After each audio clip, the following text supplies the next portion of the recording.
Hi, welcome to Leaving Your Legacy, the Pals podcast. I'm Ken Boyd. Our guest today is my friend, artist and sculptor, Tim Varro. Tim, thanks for being here today. No problem. My pleasure. So, tell us a little bit about yourself. I come from a family of makers, people that worked with their hands. My grandfather was a blacksmith. Cool.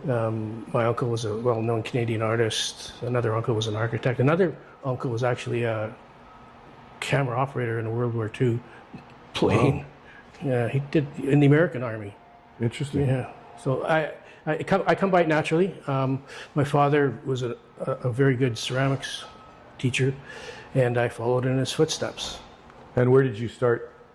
How do you mean where? In terms of art. Oh, I remember making artwork since I was a little kid. My father used to bring me on sketching trips with my brother and I, and down in the UBC endowment lands. Yeah. And we'd go around there. He'd take me into his studio. Actually, there's a funny little story. We had to go on to BC TV at the time, and Dad was going to show how to do a pinch pot. And I was beside him, feverishly making a pinch pot. I think I might have been 10 years old. And the studio floor is cement, and I dropped the spoon. And it went clang. And I remember the floor manager pointing at me. So I get, okay, you wanted me to pick it up.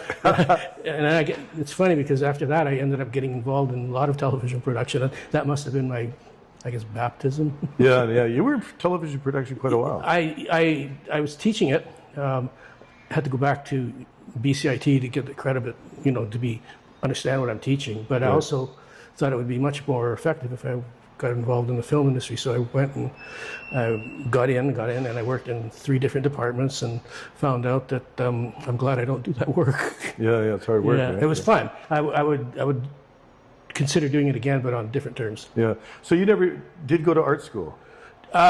Yes and no. Oh, all right then. I was in the ed faculty at UBC, taking as many studio courses as I could. And then all my electives were in the fine arts department, taking studio courses there. So in a way, I was at art school. Right, you were, yeah. You were at the university, you were playing rugby? Football. Football, yes. And a life-changing event occurred for you. Yeah. Do you want to talk about that? Sure.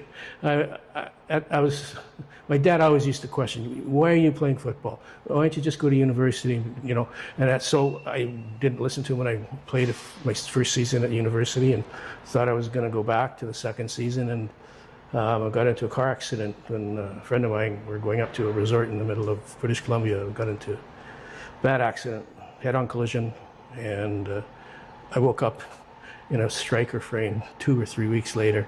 Wow. So recovery was a long time. It was a long time. I was in the hospital for quite a while. They put metal rods in my back. They were only this big, and they're called Wilson plates. And at the time, it was 76, and they're talking about this is the medical profession, or this is the medical stuff that we learned in Vietnam, and now we're applying it here. And they were called Wilson plates after the soldier doctor who. Wow. Well, yeah. And actually, I still have them. They took them out and they gave them to me. Oh, cool. Make art out of it, Tim. Positive. They go in the kitchen drawer. They go, they're. Yeah. So I know your dad went down to the auto wreckers where the car was that you were in, and he took a picture of it. Yeah. And then you painted it. Yes, I did. And I painted it probably in 78, 79. And as part of my requirements for UBC, and I didn't look at it. I filed it away, never showed anybody until last year. I showed me, I was just astonished. Fabulous. I mean, It's part of my life, and it's been 50 years this August 16th, so some of the information I've been reading is it gets harder as you get older. You age quicker, and some people really don't like that. Yeah. So it absolutely was a life changer for you, obviously. Yeah. So did you dive into art more then, or what did you do after that? Well, I had made the choice not to get involved with the ceramics as I moved ahead in art school, because my father and my uncle and were all working in ceramics, and I thought, maybe I'll try a different tack. So I went into technology, and that's where the television production came from. I was taking all the technical courses I could. Right. And Tim does this fabulous whimsical stuff. How did you come up with that idea? Well, my uncle, as a little boy growing up watching my uncle, he would make these crazy, funky, silly pieces, funk art. Right. And they were small canning jars or trees or couches. And I thought, oh, I'll copy that silliness, you know. And I loved watching it. It was great. So funk art. So if there's any piece of art or type of art you haven't done, because I know you've painted, you're a painter, you still do, I guess, right? Yeah, there is that one medium I really don't like, and I never really macrame. Macrame?